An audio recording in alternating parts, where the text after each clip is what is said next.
Assalamualaikum pemuka kata bismillah datang menghampiri hadirin hadirat penonton pendengar dimanapun anda berada di seluruh Nusantara ini.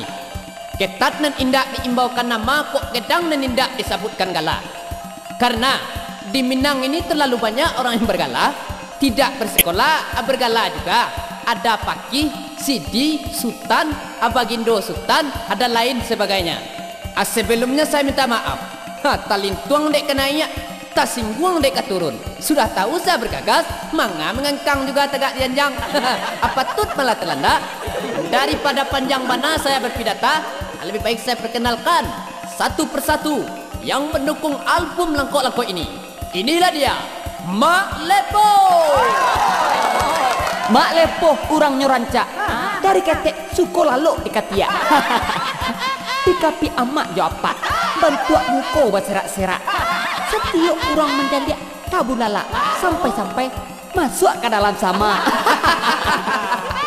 Apa tuh lah bantuak melepoh kola melemak pea. Yang berikut ini kita panggilkan saja Liza Tania sebagai Ete Labia. Oh Yuang, elok-elok mengecek tu Yuang. Ya labiah-labiah coy ko. Ete punya perasaan. Ikulah denai Ete labiah. Rumah kuah denai barasia.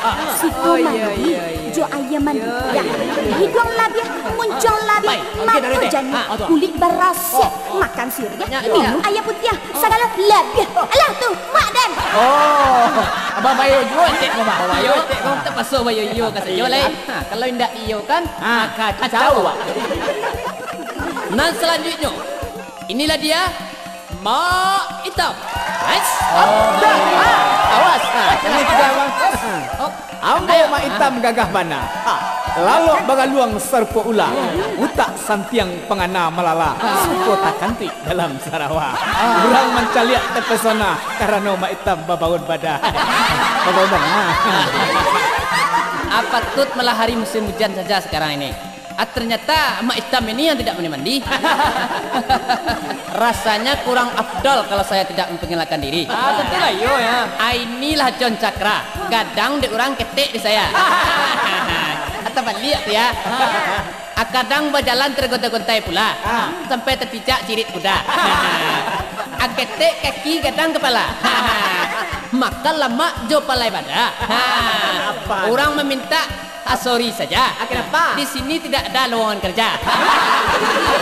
Langsung saja kita dengarkan lagu Centang Parena.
Kotaku ita jadi para